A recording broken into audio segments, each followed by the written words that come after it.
Halo,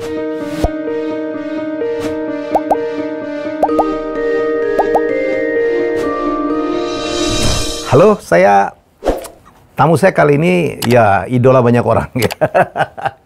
Di mana-mana dielulukan orang, dan kemarin saya bertemu di Solo dalam satu acara dan saya kemudian kaget ya karena ternyata grup musik, saya pernah bikin polling dan banyak yang ini juga gitu ya, banyak yang mendiskusikan top 10 grup musik Indonesia. Saya mengangkat nomor 1 tuh ya Slank gitu. Slanker ada di Slanker benar. Ini dia Ivanka ada di studio saya. Assalamualaikum. Waalaikumsalam, Bang Helmi. Apa kabar? Ivan Kurniawan Arifin. Iya. Wah, lengkap banget. Lengkap banget. Ternyata iya. Ivanka itu ya, Van? Iya, betul. Ivan Kurniawan Arifin. Kalau dipanggil di sekolah juga Ivanka, ya saya, Bu. Oh gitu, dari sekolah? Dari sekolah, dari SD. Dari SD? Dari SD. Ivanka. Iya. Sekarang jadi ustadz katanya? Oh, enggak lah. Kita lagi belajar aja, Bang. Belajar. Hidup itu memang terus belajar ya? Iya. Intinya belajar memperbaiki diri aja sih sebenarnya, niatnya cuma itu doang. Ya udah ustadz lah itu. Agak menjadi... Kalau ustadz kan pengajar, guru kan ustadz. Wah, Ivan itu guru lah, Pur. Lihat anak-anak muda mendekat ya. Jadi menurut saya sih fungsi, apalagi selain kita tahu sejarahnya ya. Dulu gonta-ganti narkoba dan sekarang menjadi, pokoknya bayangan selain itu adalah apa, pengidap narkoba yang insaf. Itu bayangan orang tentang slang, dan itu bertahan seperti itu ya, Pak? Iya, iya. Karena itu memang image yang terbangun dari awal. Ya. Slang itu seperti itu kan. Kita anak-anak yang boleh dibilang rebel lah. Rebel. Slangian. Iya, kita narkoba itu kan sebagai sikap protes kita terhadap kondisi pada saat itu di era Orde Baru kan. Iya. Terus sikap protes kita pada saat itu mungkin pada orang tua kita mungkin pada saat itu mungkin dengan cara yang salah gitu. Ya, tapi seiring berjalan ternyata sikap kita itu malah justru jadi masalah buat kitanya. Ya. Untuk stabilitas kita sebagai... Udah mengganggu ya? Sangat mengganggu. Keluarga terganggu, terus pekerjaan terganggu, sekitar juga terganggu, dan yang lebih parahnya lagi, kita udah mulai diikutin orang banyak. Slanker pun ikut juga ya? Ikut. Karena luar biasa, apa yang ada di kita, sikap apa yang ada di kita, itu diikutin. Dan itu luar biasa. Dan itu yang paling mengganggu, yang akhirnya kita sepakat untuk yuk kita keluar dari situ. Dan itu pun kita nggak punya kemampuan apa-apa sih sebenarnya pada saat itu. Dan itu dengan bantuannya Bunda Yvette, Bunda Yvette luar biasa. Ya. Itu mereka yang bantu kita, yang akhirnya kita ya diseret. Emang seorang pecandu itu kan, Bang Helmi, itu ya, analoginya seperti kalau kayak ikan terkena kail pancing, si ikannya itu nggak bisa melepaskan diri. Nggak bisa melepaskan, walaupun dia mau lepas. Walaupun dia mau lepas, harus dibantu. Seperti itu. Di istilah Bunda Yvette. Itu ya, Bunda Yvette dan keluarga-keluarga kita semuanya. Dan akhirnya setelah kita coba untuk bisa berhenti gitu ya, banyak teman-teman slankers yang akhirnya juga berhenti. Luar biasa. Dan akhirnya juga kita karena animonya slankers sudah pengen ikut kita berhenti, kita akhirnya kerjasama dengan satu yayasan Sahabat Rekan Sebaya. Kita bikin rumah rehab di Potlot, dan itu banyak ratusan slankers, kita terima mereka gratis. Masih ada sekarang? Sampai sekarang kita masih rekanan sama Sahabat Rekan Sebaya. Dan Ivan tuh masuk di formasi pada saat memang slangnya lagi berjuang untuk lepas dari narkoba ya? Iya, Pak? Sebelum. Jadi saya masuk tahun 96. Menggantikan Bongki waktu itu ya? Menggantikan Bongki. Oke. Saya masuk tahun 96 menggantikan Bongki. Dan pada saat 96 saya masuk, itu emang eranya lagi hardcore banget. Lagi jahiliyahnya tuh.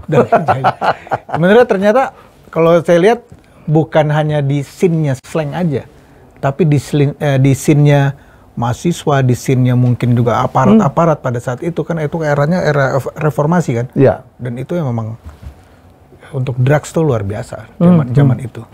Oke. Hardcore banget. Terutama Bim Bim sama Kakak yang gila banget ya. Iya, Bim Bim sama Kakak, dan akhirnya kan saya ikut-ikutan juga. Boleh dibilang hampir semua scene itu begitu juga sih, Bang. Begitu juga. Begitu juga. Kayak saya kan waktu itu saya di Potlot, pada saat itu juga saya kuliah sebenarnya di Trisakti. Ya. Di Trisakti. Tapi saya drop out. Saya drop out. Akhirnya saya beraktivitas di Potlot. Saya bilang, oh ini bisa jadi tempat gue berekspresi yang hal lain. Ngelihat di Potlot, wah ini parah banget nih. Pada saat itu, wah parah banget. Coba deh gue ke kampus buat healing nih, karena terlalu parah nih. Pada saat kampus, sampai di kampus, teman-teman saya kampus saya menjadi bandar semua, Bang. Ternyata nggak lebih baik juga, parah juga. Gitu. Jadi emang makanya saya bilang semua tuh di tahun itu di mana-mana musik kayak di kampus kayak di mungkin beberapa aparat ya, oknum-oknum juga begitu juga. Gitu. Dan alhamdulillahnya kita bisa keluar dengan bantuan. Dengan bantuan Bunda Yvette ya? Bunda Yvette. Luar biasa. Saya cukup kenal dengan Bunda Yvette. Iya. Saya pernah ke Eropa dengan Bunda Yvette ngawal OPI. Iya, ngawal OPI. Okay. Waktu dapat hadiah dari BSF ya, kalau nggak salah. Iya, kita ke Yunani dan segala macam. Dekat banget. Dan kebetulan Palembang juga ya kan? Iya, Palembang juga. Palembang juga. Jadi nyambung. Wong Kito Galo. Wong Kito Galo. Sekarang Wong Gilo Galo. Wong Gilo Galo. Salam untuk Bunda Yvette. Oke. Kalau kembali ke bermusik, kita lihat slang itu luar biasa metamorfosisnya ya. Dan kemudian masuk ke sosial, masuk ke politik gitu. Jadi sepertinya tuh memang menyuarakan hal-hal yang memang harus disuarakan ya, terutama di suara rakyat ya, Van ya. Iya, sebenarnya kan slang itu saya slang masuknya di era di tengah-tengah kan. Tapi kalau saya baca slang itu kan dia mencoba memotret kondisi berdasarkan dengan kegelisahan-kegelisahan yang ada pada saat itu. Nah, kegelisahan-kegelisahan yang ada pada saat itu adalah kegelisahan ketidakterbukaan, ketidakbebasan pada saat itu, keterkungkungan pada zaman politik Orde Baru itu kan. Itu yang akhirnya, kalau yang saya lihat, slang akhirnya bisa mengeluarkan itu, bisa menggambarkan itu secara bahasa dengan bahasa yang lugas dan bahasa cara bertuturnya juga bahasa anak muda banget. Lo gue ya. Pada zaman itu juga musik kan juga pada saat itu lebih ke festival rock Indonesia dulu, Rock Slebor. Scene-nya lebih ke sana gitu. Sementara slang menawarkan satu hal yang baru dengan cara bertutur yang berbeda gitu. Dan itu menjadi satu alternatif baru sih dalam seni musik pada saat itu. Ditambah lagi dengan cara bermusiknya juga beda juga sih. Iya, betul. Kalau pada zaman itu kan boleh dibilang jagoan-jagoannya kan kayak Ian Antono, ada Yongki Suwarno, terus scene-nya si Rock Slebor segala macam, model rocknya juga model seperti itu. Tambah lagi dengan suasana rock Melayu-Melayuan ya pada zaman itu juga. Oh, itu zaman itu ya? Zaman itu juga. Tapi slang menawarkan terus bertarung juga dengan band-band yang cover version lagu-lagu barat ya? Iya. Nah, kalau dibilang tadi tentang politik, sebenarnya dari awal sih memang slang udah concern ke situ gitu. Kalau misalkan banyak orang bilang, wah slang sekarang udah berubah, udah nggak kritis sebenarnya. Eranya beda. Gitu. Pada zaman itu kan memang kita turun ke jalan. Ya, tahu. Kita turun ke jalan dengan lirik maupun dengan fisiknya kita juga. Kita keliling juga tuh, kita roadshow juga ke kampus-kampus untuk menyemangati si para mahasiswa. Zaman reformasi itu luar biasa. Itu. Ya. Dan zaman peralihan ke Pak Jokowi juga slang itu kan turun langsung ya. Betul. Karena kalau apa yang dilihat kenapa waktu itu mendukung Pak Jokowi? Banyak kesamaan semangat sih saya lihat di situ. Jadi ini yang lucu pada tahun sekitar tahun 2010 sekitar ya, 2010 kita pertama kali ketemu Pak Jokowi waktu pas beliau lagi masih jadi wali kota Solo. Terus udah waktu itu yang saya tahu Pak Jokowi adalah seorang wali kota yang mendapatkan award Bung Hatta Award kalau nggak salah tentang anti korupsi. Integritas ya. Tentang integritas. Ini menarik buat saya.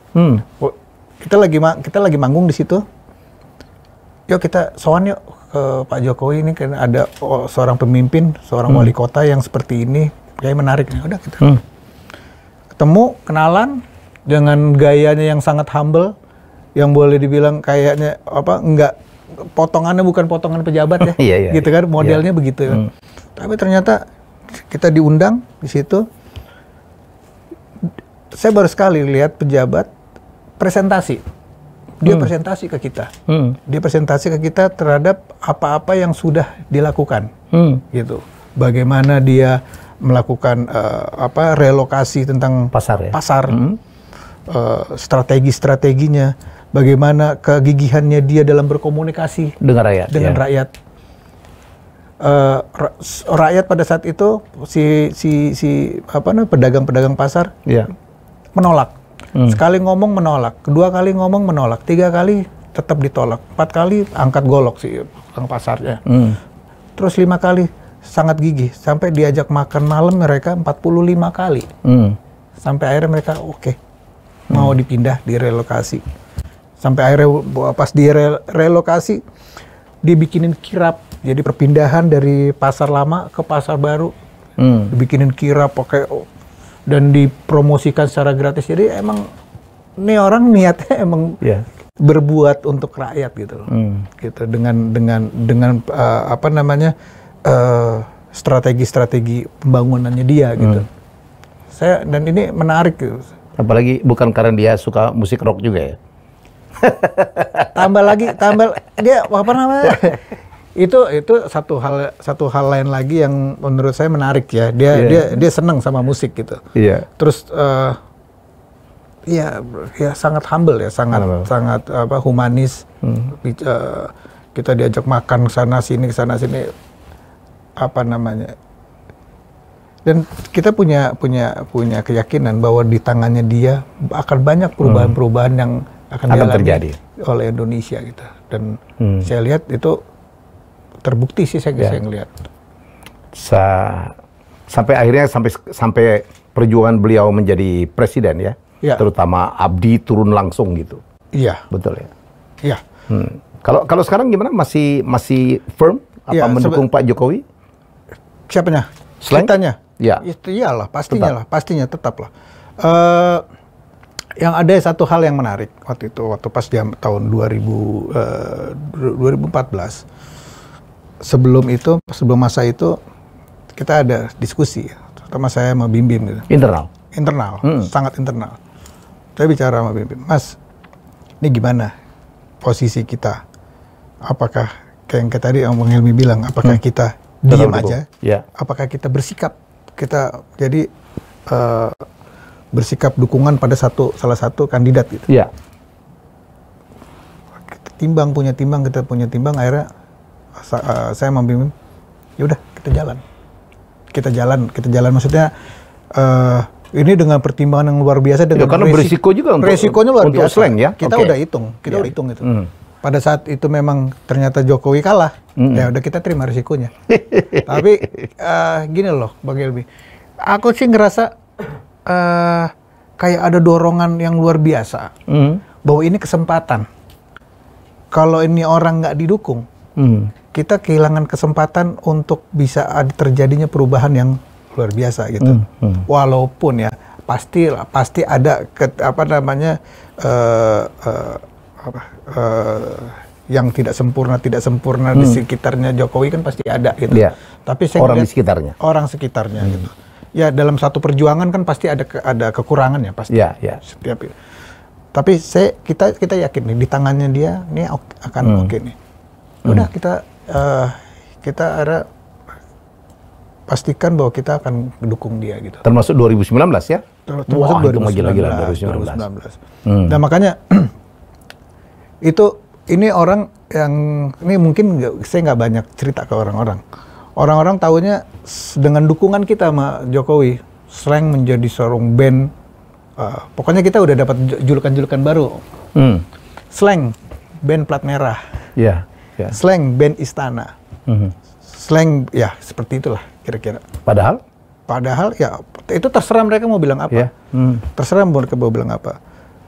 mereka bilang, wah Slank sekarang udah enak-enakan tidur di atas uang nih sekarang. Tidur di atas uang. Yeah. Padahal sesungguhnya tidak ada satu perak pun yang terjadi transaksi atas dukungan kita pada Jokowi. Dan jadi ini murni sebuah dukungan? Ya, murni semua dukungan. Jadi kita nggak mendapatkan benefit apa-apa. Itu yang satu hal yang boleh dibilang yang sangat membanggakan buat kita. Oke. Jadi kita nggak dapatkan apa, kita nggak dapetin mobil, kita nggak dapetin nggak ada. Dan saya ini menjadi satu hal yang membanggakan dan saya bisa cerita pada anak cucu saya bahwa kita sebagai band pernah berbuat seperti ini loh. Ya. Termasuk kemudian salah satu dari Slank yaitu Abdi kemudian diangkat menjadi komut dari sebuah BUMN yang sangat-sangat prestisius. Ya. Dan itu pro kontra juga waktu itu ya. Pasti. Bagaimana sikap teman-teman menanggapi? Kalau saya lihat gini, Abdi pada saat itu memang dia secara aktif ya sebelumnya waktu pas tahun 2014 secara aktif bisa mengkoordinir teman-teman musisi untuk menggalang dukungan pada Jokowi. Itu dia. Konser salam dua jari. Positioningnya dia di situ. Dan karena itulah orang Abdi dilihat oleh sekitar Jokowi dan yang lainnya. Ya. Terus ya udah itu memang positioning dan emang porsinya dia gitu loh. Emang semesta memang mendorong Abdi seperti itu di situ.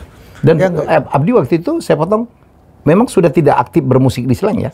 Masih. Sampai sekarang pun masih. Bukannya waktu dia itu yang waktu di periode-periode itu karena kesehatan segala macam? Oh iya, pada saat itu kan dia emang dukungan. Tapi di tengah-tengah pada saat lagi awal-awal 2014 kan dia drop kesehatannya. Ya. Sebelum itu juga dia udah gagal ginjal. Ya. Gitu. Tapi dia emang di tengah-tengah itu akhirnya dia mesti transplantasi. Waktu nggak sederhana kan? Ya. Harus istirahat 3 tahun supaya menjaga kesterilan badannya gitu. Tapi ya akhirnya dia alhamdulillah bisa survive lah gitu ya. Gitu. Sekarang makin sehat saya lihat ya. Makin sehat dia sekarang. Tambah lagi ya dengan yang tadi pertanyaan jadi komisaris ya. Di BUMN. Saya lihat kalau konteksnya menjadi komisaris Abdi di perusahaan di korporasi udah bukan hal yang baru juga menurut saya. Dia udah mendirikan banyak perusahaan yang import musik, salah satunya yang sama Anang. Nah, tapi kalau di Telkom Abdi juga dia kan melek teknologi juga, gitu. Jadi untuk hal teknologi, untuk IT segala macam itu memang bidangnya dia gitu. Jadi saya pada saat satu malam Abdi kontak saya, bro. Gua mau diangkat jadi komisaris, gimana menurut lo? Kalau gue bilang, kalau lu memang punya konsep-konsep atau rencana terhadap kesempatan ini bahwa lu akan bisa mewarnai Telkom ini dengan secara baik dan juga bisa mengakomodir teman-teman musisi juga atau seniman-seniman untuk bisa ikutan mewarnai di dalam teknologinya di Telkom, kan ada platform-platform. Why not? Go ahead. Berangkat. Ya udah. Gitu. Jadi bagi Ivan sama Slank dan Slankers lah ya, bahwa Abdi memang pantas di situ ya, karena orang nggak pikir wah ini seniman gitu, pemain ngeband kok jadi komisaris sebuah BUMN besar. Sebenarnya udah bisa dijawab ya, Van? Iya, sebenarnya udah bisa dijawab. Ya, sebenarnya dia pantas kok di situ. Maksudnya bukan serta-merta karena dia mendukung Jokowi itu harus ditelkom. Enggak juga. Dia ngerti porsinya kok. Tapi juga teman-teman juga paham ya bahwa perjuangan kontribusi Abdi ya di dalam perjuangan Pak Jokowi dengan konser 2 jari yang membelokkan dukungan, saya pikir sih pantas-pantas saja gitu ya. Ya, kira-kira sih gitu. Tadinya kan gini, saya lihat bahwa dengan adanya Abdi di Telkom ini bisa kayak misalkan Slank ada satu kegiatan gitu misalkan. Oh mungkin Telkom bisa sponsor gitu kan. Pikiran bodohnya nih. Ternyata itu nggak bisa. Nggak juga ya? Bukan nggak juga, memang nggak bisa. Jadi kalau misalkan Abdi menjadi komisaris, terus ada justru nggak bisa. Kalau dianggap tidak independen. Dianggap tidak independen dan menyalahi aturan integritas. Ya. Nggak bisa. Jadi ini statement yang bagus nih. Justru selain karena Abdi di Telkom tidak akan pernah mendapatkan sponsorship dari Telkom karena nggak akan dianggap nggak bakal bisa. Nggak bakal bisa. Karena dianggap tidak netral ya. Vested, ada konflik of interest. Betul. Karena ini saya baru tahu nih. Iya, saya juga baru tahu. Ternyata itu memang ada kesepakatan itu gitu. Istilahnya apa sih, 2 derajat ke kanan, 2 derajat ke kiri, ke depan dan ke belakang, bahwa itu nggak bisa. Nggak boleh bertransaksi. Jadi nggak bisa. Sekarang Abdi ngeband lagi, masuk ke masih main di slang lagi. Masih seru, lagi tambah seru-serunya kita. Tambah seru-serunya. Kita lagi bikin single nih, ada beberapa single yang bakal keluar. Bakal single keluar. Baik, kembali ke gerakan anti korupsi yang dilakukan oleh Slang ya, dahsyat ya. Iya. Ya. Baru saja ada berita seorang pejabat tinggi pemerintah gitu. Dirjen. Saya pikir ini yang selama ini membuat rakyat sengsara. Ada yang antri, ada yang jadi korban saya dengar ya. Apa kemudian ekonomi juga yang menggunakan minyak goreng juga terpengaruh. Sikap Ivan gimana ya, Pan? Dengan adanya penangkapan ini? Iya. Kejadiannya lah. Kok ada tega-teganya gitu loh? Ya pasti. Saya lihat sih dengan adanya. Kalau saya sih tangkapnya sederhana ya, Mas Helmi. Dengan minyak goreng itu kan sebenarnya tadinya kan ada kesepakatan tentang penentuan HET. Kuota, ya. HET kuota dulu lah. Iya, kuota. Cuman kan kalau saya lihat kenapa tiba-tiba pas ditentuin ini terus minyaknya hilang gitu. Iya. Ya kan? Berarti kan ada yang tidak nyaman di sini. Iya. Produsennya mungkin oke. Dia mau dikotakan berapa aja dia akan nyaman aja. Tapi ada pemain yang mungkin ada di sekitar distribusi situ. Mungkin karena ada ketentuan ini jatahnya jadi berkurang. Makanya jadi kalau menurut saya sih malah justru mereka ini daripada gue untung gue kurang, mendingan gue tarik aja barangnya deh gitu. Nah, akhirnya kan jadi apa namanya si minyaknya hilang gitu. Tapi justru kan jadi kelihatan Mas Helmi, minyak gorengnya hilang, tapi si pelakunya ini kan nggak kelihatan kan, entah itu dari produsennya apa dari distributornya kan sebenarnya yang itu. Kan sekarang udah mulai terbuka nih kelihatan permainannya ya. Saya bertanya tentang sikapnya Slang, mungkin akan mengajukan kekecewaan atau akan meneruskan lagi gerakan. Dulu kan sangat mendukung KPK ya. Saya sih dengan adanya ditangkap ini saya senang banget. Saya bilang wah keren. Keren karena ini ditangkapnya sama kejaksaan kan? Iya, kejaksaan. Ya. Ini luar biasa gitu. Yang tadinya nggak pernah kedengeran kejaksaan melakukan penangkapan korupsi kan udah beberapa kali kan kejaksaan. Saya acungkan jempol, saya tepuk tangan sih. Saya malah berharap banyak pejabat-pejabat yang model brengsek kayak gini yang ketangkap sih. Karena saya ya orang-orang bilang Slang dukung anti korupsi, Slang dukung KPK. Ya dari dulu sampai sekarang nggak ada yang berubah. Nggak berubah. Sekarang hubungan dengan KPK masih seperti itu? Sekarang tidak seintens dulu. Tidak seintens dulu. Dulu sampai ketua KPK-nya pun yang datang ke kita. Iya. Untuk minta dukungan supaya gerakan anti korupsi ini jadi masif. Menjadi gerakan. Gerakan. Iya. Nah, sebenarnya itu kan sudah terjadi. Sebenarnya kalau ketua KPK sekarang ya bisa melakukan itu, kita sangat terbuka. Jadi Slang tidak berubah. Tetap say no to corruption. Iya, tidak ada yang berubah sama Slang. Tidak ada yang berubah. Jadi gimana dulu gosip jalanan? dulu ya mengenai gosip jalanan kan dulu kan. Bahwa terus ada juga tentang cicak buaya. Cicak buaya. Itu Bang Helmi, kita pernah karena dukungan kita pada gerakan anti korupsi. Kita tuh sempat di-ban berapa kali. Bener-bener di-ban. Ada penghambatan ya? Iya, betul, Ya misalkan kayak ada acara TV. Acara TV urutannya apa namanya, headline-nya ini ada slang. Wah, ini kalau ada slang, ini acara ini bakal kita cut. Tapi kalau misalkan slangnya di-cut, acara ini jalan. Itu satu kali. Satu kali kesempatan lagi, kita udah di atas panggung, kru kita udah setting semuanya, udah drumnya udah di atas. Disuruh copot.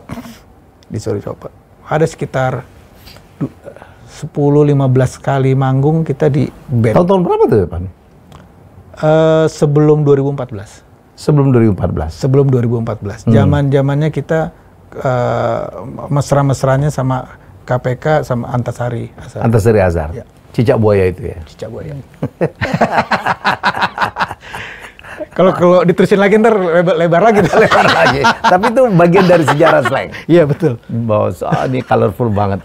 Nggak ada ya grup band di Indonesia yang fan base-nya demikian fanatik. Menurut saya sih Slanker tuh gila ya. Wah gila. Show Oma Irama pun benderanya slang naik.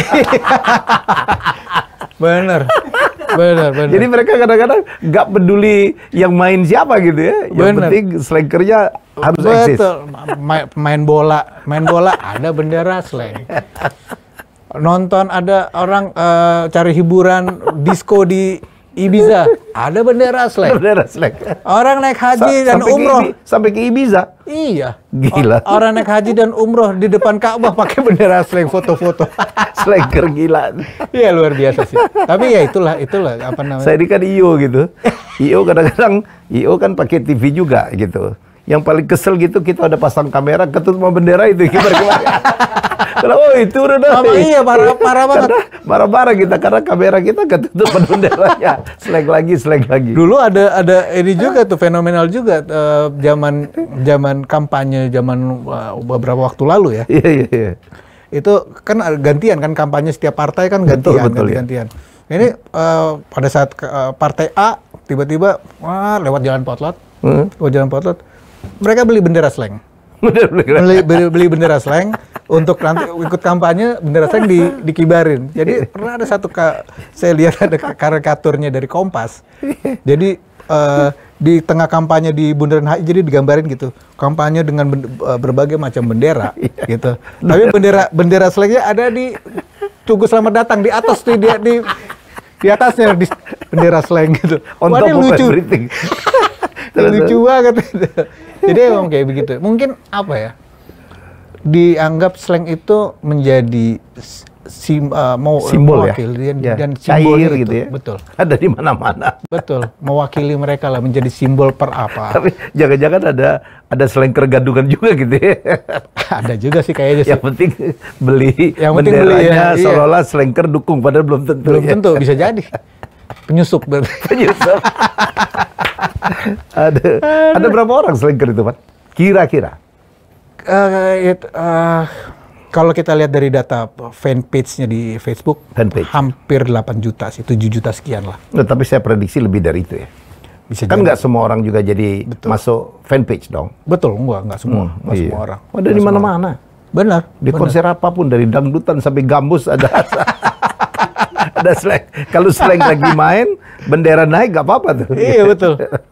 Kalau dulu pernah kejadian, kita main bareng sama Rhoma Irama. Terus beneran nih? Beneran nih, main sama. Oh iya, dulu pernah show sama Rhoma Irama. Bareng. Yang di Indosiar bukan? Iya betul. Oke, terus di Pondok Cabe. Pondok Cabe. Itu kita udah sound check segala macam. Sore-sore kita mau ke venue. Terus ya nggak bisa masuk. Bener-bener nggak bisa mobil kita nggak bisa masuk venue karena sedemikian padatnya. Kalau saya bilang, wah ini kalau di daerah Pondok Cabe ada rumah-rumah gitu ya, isinya ada anaknya kan, anak mudanya udah pasti keluar rumah dong nonton slang. Bapak ibunya keluar rumah karena nonton Rhoma Irama, jadi semua rumah di situ kosong, jadi karena mereka lah itu gitu, saya kira nggak bisa masuk. Tinggal maling aja masuk. Kosong rumahnya. Kosong. Akhirnya kita karena nggak bisa, kita pakai motor trail untuk bisa masuk ke venue. Sedemikian. Saya ingat waktu itu duet kakak dengan Rhoma, lagunya slang, saya lupa lagu yang mana. Yang ngambil suaranya apa Oma Irama semua ya? Betul, betul. Yang kakak cuma diam. Iya, iya. Lagu Balikin kalau nggak salah. Oh, lagu Balikin. Iya. Balikin, oh balikin. Itu dahsyat. Oma Irama itu legend, man. Banget. Jadi artinya dia pun respect sama slang ya? Iya, luar biasa ya. Saya dulu di Indosiar, masa-masa saya dulu The Kuis Siapa Berani, saya tahu banget. Kalau slang main di Indosiar itu pokoknya begitu banyak masanya, nggak mau pulang sebelum slang main. Betul. Tapi kan nggak semuanya bisa masuk studio. Masih nggak apa yang main di atas apa pos satpam? Iya, betul. Main di atas pos satpam. Iya betul, kita main kan itu 1 jam bersama slang. Udah selesai, Nggak mau pulang. mereka nggak mau pulang. Akhirnya kita main di atas pos. Nggak semuanya bisa masuk studio dong. Betul, Studio kan terbatas. Betul. Ya itulah kita Gue lihat tuh, mainnya di atas pos satpam tuh. betul. Segitunya ya fanatiknya. Segitunya. Pernah kejadian ada satu kejadian di Semarang waktu itu. Ya. Kita mau manggung, tapi tiba-tiba karena kondisi alam segala macam itu badai. Di stadion, badai, bener-bener badai. Dan itu banjir. Jadi kalau misalkan gensetnya dinyalain, udah pasti meledak nih. Karena banjir. Banjir ya. Kerendam semuanya. Terus penonton nggak mau bubar. Gimana caranya? Mereka tetap. Akhirnya kita nyanyi cuma pakai toa doang di stadion, beneran pakai toa, pakai gitar, kayak 1 lagu 2 lagu selesai bubar. Dan mereka juga tahu juga force major gitu. Force major. Tapi itulah yang kejadian. Jadi nggak ada saya pikir band yang segila itu fansnya ya. Iya sih, luar biasa sih, luar biasa. Kita juga sebenarnya takjub. Slankers ini justru nyawanya, semangatnya kita dari Slankers. Tapi lagunya itu dari hati ya. Mulai lagu cintanya, lagu kegalauannya, ya lagu protesnya itu dahsyat saya pikir slang. Iya memang. Tapi lagu-lagu cintanya banyak juga ya. Iya, betul. Kalau kita bicara Slankers ya Bang Helmy ya, untuk pada saat era drugs kita, pada saat kita mendeklar bahwa kita sembuh, kita mendeklar kita keluar dari drugs gitu. Ternyata banyak Slankers yang kecewa. Karena mereka udah kejebak di situ juga. Jadi satu saat dan susah juga untuk keluar. Iya, jadi satu saat pernah kita sama Bim sama kakak di Plaza Senayan saya ingat. Ada Slankers datengin kita. Kita udah sembuh nih. Udah declare. Dia bilang, Mas Bim, wah, lo nggak asik lo udah sembuh. Sekarang gue gimana? Tanggung jawab lo. Iya, minta pertanggungjawaban lo, Bang Helmy. Itu gokil, saudara. Gokil. Lo sembuh, gue begini. Sekarang gue gimana? Pusing juga sih kita waktu itu mau jawabnya gimana. Cuman Bim waktu itu jawabnya, ya udah, gini. Gue udah menentukan sikap bahwa gue udah berhenti. Udah kelar gue dengan drugs. Kalau lo masih mau ikut gue, ayo kita berhenti sama-sama. Wah, dia langsung mikir juga. Kayaknya sih pada saat itu dia akhirnya memutuskan ikutan berhenti juga. Karena Slankers ini gila Bang Helmy. Oh iya. Luar biasa. Orang dulu kan Bim kan sempat giginya tuh ada kayak rompal lah gitu ya. Iya. Ya. Saking orang pengen ngikutin Bim, giginya dirompalin Bang Helmy. Diketokin Bang Helmy. Tak, biar kayak Bim. Udah gila. Bisa kayak begitu. Udah gila. saya percaya tuh. Saya dengar cerita pada satu hari katanya Bim di puncak mungkin kesetresan itu mau membubarkan slang ya. Ya katanya dia dikirimin surat yang bertuliskan darah gitu. Pokoknya lu kalau bubarin slang, gua bunuh lo, gua cari lo Bim. Iya. Gila tuh ya. Segitunya tuh. Segitunya. Dan itu yang membuat akhirnya slang gak jadi bubar. Wallahu alam. Iya, benar apa enggak? Benar itu. Tapi memang segitunya Bang Helmy. Oke. Luar biasa memang. Baik, yang saya kaget gitu waktu kita ketemu di Solo, jadi ada upaya bagaimana. Ini selain kan komunitas yang gede banget. Fanbase barangkali nggak ada band yang sehebat ini atau sebanyak ini, sefanatik ini. Ya. Bagaimana memanfaatkan potensi ini ya, itu saya senang banget waktu Ivan hadir di Solo, ya kita diundang ya. Dan mengungkapkan ada Slanker Preneur ya. Dan di situ udah ada berapa beberapa UKM ya? UKM betul. Gimana sih konsep slankerpreneur ini? Ya, konsepnya sebenarnya sih sederhana Bang Emi. Kita pengen lihat, kita nggak mau lagi si slankers ini dilihat dengan sebelah mata pada sama masyarakat. Kita pengen dilihat slankers. Saya nggak pengen lihat slankers itu yang mana sih? Oh, yang itu yang nongkrong di pos satpam atau gitar-gitaran tuh yang mabuk-mabukan. Saya mau slankers ini punya wajah yang baru, yang berbeda. Atau misalkan itu masih ada wajah yang itu, tapi ada wajah lain lagi yang kita coba angkat yang profiling. Niatnya sih kita pengen mereka berdaya sih Bang Helmi. Jadi orang-orang bilang slankers ini orang-orang yang apa namanya urakan, begundal, segala macam. Nggak bisa diatur. Atau sembarangan, nggak punya masa depan, nggak. Mulai sekarang, sebenarnya slankers itu udah ada yang berdaya, ada slankers yang hebat-hebat. Nah, kita mau memancing si slankers yang sudah hebat ini, kita angkat ke permukaan. Dan kita challenge mereka untuk bisa, dia udah berdaya.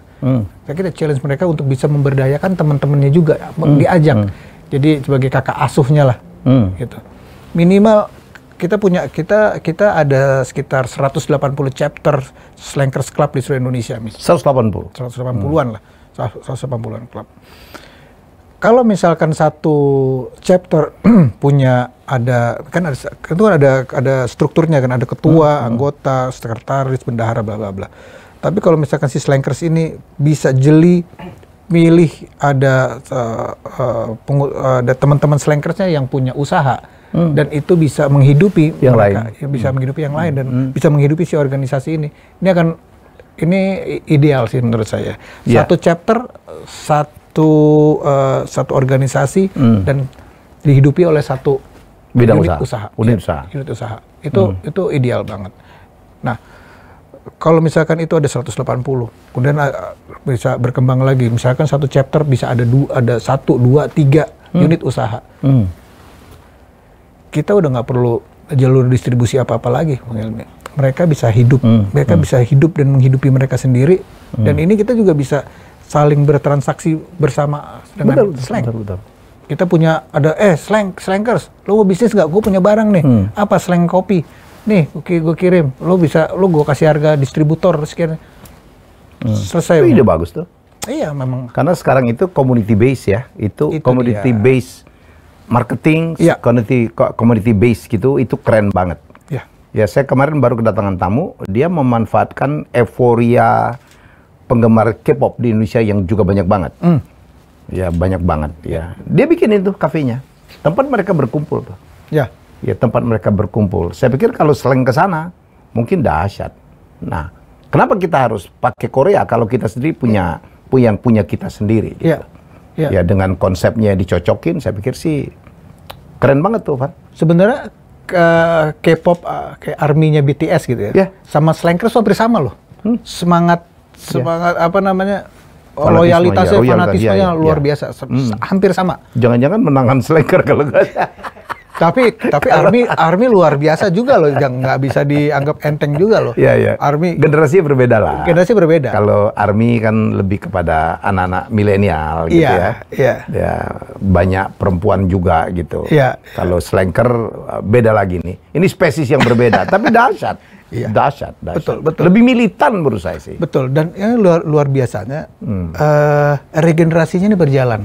Berjalan regenerasinya. Karena slang terus berkarya ya. Slang terus berkarya dan yang luar biasanya lagi, misalkan dari generasi saya, ini sekarang udah punya anak. Sebelum waktu pas kecil, sebelum nih anak lahir, sampai akhirnya lahir, waktu pas lahir dia udah mulai dengar bapaknya tuh dengerin slang. Dengerin slang. Iya kan? Akhirnya cekokin lagi. Nah, ini anak yang ini sebenarnya udah punya regenerasi lagi dari adiknya. Adiknya dicekokin lagi. Jadi slanker dia. Regenerasinya udah sampai anak-anak kecil umur 3 tahun, 4 tahun tuh. Saya banyak banget ya Bang Yami ya. slankers minta dinamain anaknya ke saya, Bang Ivan, tolong dong minta nama. Waduh, orang minta nama kan nggak bisa sembarangan, mesti cari ilham dulu. Gue cari ilham, gue kasih namanya yang bagus-bagus lah. Nah maksudnya, pada saat itu si anaknya tiba-tiba datang, dia sama anaknya. Bang, ini bang, anaknya bang. Sekarang udah gede namanya, jadi yang gue kasih nama udah gede. Lu kasih nama siapa? Banyak lah, ada nama gue kasih, kebanyakan gue kasih nama ini apa namanya, sahabat-sahabat Nabi. Bukan sahabat-sahabat slang, bukan? Bukan sahabat-sahabat, karena punya ada arti-arti tersendiri kan. Kadang-kadang dia apa namanya, dia kulik-kulik antara namanya kita tuh, dikulik-kulik jadi namanya. Tiba-tiba dia datang sama anaknya, bang dia tanda tangan. Jadi yang gue tanda tangan bajunya bukan bajunya teman-teman ini, udah si anaknya lagi. Kalau nanya gue namanya siapa, gue Bim Bim bukan kakak. itu iklan karena itu. Terima kasih kakak. Gue Bim Bim itu kakak. itu keren. Iya. Gue nonton itu kakak-kakak ketawa. Sebenarnya itu udah joke udah lama kan. Itu kan joke udah lama, cuman si produk itu berhasil ya. Ngangkat itu lagi dengan format yang tetap menarik dan oke. Dengan gaya Bim Bim gitu. Gua Bim Bim bukan kakak. Gue dukung Van. Iya, kita mudah-mudahan. Kekurangan entrepreneur ya. Ya nggak usah jauh-jauh lah, main di kuliner aja udah cukup loh. Dengan kalau lo punya komunitas yang loyal gitu, wow, sebenarnya jualan apa aja laku tuh. Memang. Tinggal diperlukan manajemen yang benar gitu. Memang. Karena gini Bang Helmi, kita sebagai band, kita sadar kita punya fans yang kuat, dan kita juga sadar bahwa kita besar pun dari mereka. Yang mengapresiasi kita mereka yang beli tiket, mereka yang beli merchandise segala macam. Dan saya lihat sendiri seperti apa kesetiaannya si Slankers ini pada kita. Itu luar biasa. Luar biasa. Dan saya belajar sama mereka untuk masalah loyalitas. Luar biasa. Dan ini yang kita pengen ada sesuatu yang sebagai timbal balik ke mereka gitu, bahwa nanti bisa ada apa namanya, kita udah pengen ada semacam warisan atau setuju. Ada sesuatu yang legacy lah ya. Ya, semacam legacy yang kita tinggalin jadi pada satu saat 100 tahun kemudian, 50 tahun, 110 tahun kemudian, slang nggak ada. Saya, Bim Bim, kakak udah nggak ada. Tapi kita meninggalkan sesuatu untuk masyarakat. Itu yang gitu. Jadi spiritnya kita tetap ada. Kalau dari saya, Van sebagai senior ya, mumpung apa yang dilakukan, apa yang diucapkan oleh anggota slang gitu 5 orang, diikutin gitu oleh para slankers demikian fanatik, kenapa kita tidak mengajak mereka untuk melakukan sesuatu yang bermanfaat? Minimal untuk mereka sendiri lah. Apalagi untuk masyarakat ya. Misalnya gerakan entrepreneurship, gerakan sosial, itu dahsyat. Makanya juga kita sadar, kita punya ide, punya gagasan macam-macam. Kita pun sadar bahwa ini nggak bisa kita realisasikan sendiri, hanya slang sendiri. Makanya kita sadar kita butuh Bang Helmi, butuh teman-teman yang lain, butuh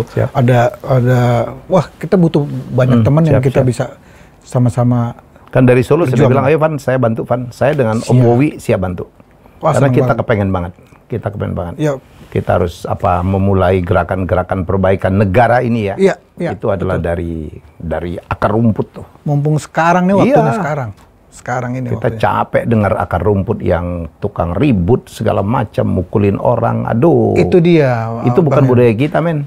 Bang Helmi, kalau misalkan teman-teman Slankers ini kita nggak kasih satu kegiatan yang bermanfaat untuk mereka, apalagi saya lihat justru yang sangat penting adalah ekonomi. Karena kalau ekonominya diangkat, betul. Karena kalau ekonomi nggak disentuh, mereka bahaya. Terus ada kena ideologi yang nggak bagus. Ini yang kita bahaya. Kita sadar itu sih, bahaya. Ini makanya saya sadar nggak akan bisa jadi apa-apa kalau cuma slang sendiri.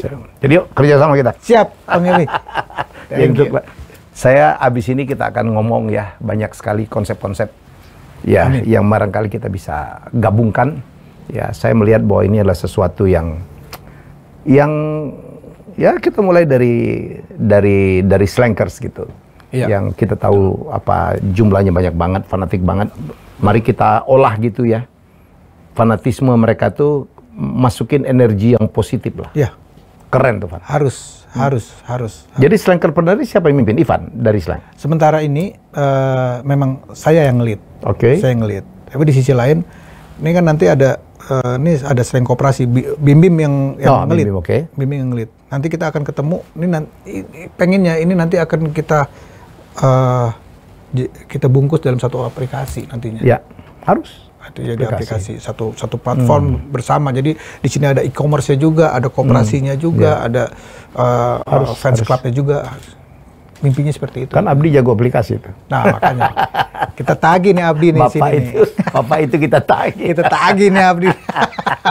Harus bisa merealisasikan ngebungkus untuk jadi platform yang keren. Jadi platform yang keren ya. Harus. Wow, itu menakutkan saya pikir sih. Iya, harus itu sih udah kesana sih. Kalau nggak kita ketinggalan kereta. Iya, dan ngapain gitu? Iya, ngapain juga. Kita punya sesuatu power gitu yang hebat. Betul. Tapi tidak dimanfaatkan.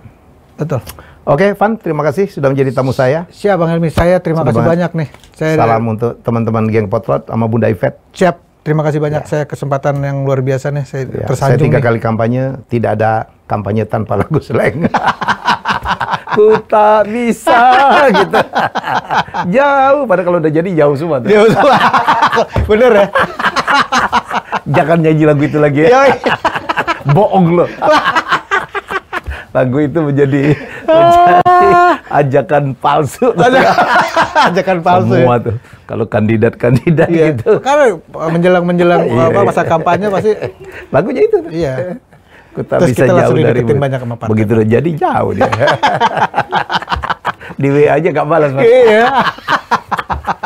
Oke, kita ketemu dengan tamu saya selanjutnya ya. Para Slanker, salam ya. Sukses. Dan Ivanka sudah menyampaikan sesuatu ide yang bagus banget. Ayo kita dukung dan saya bersama teman-teman juga.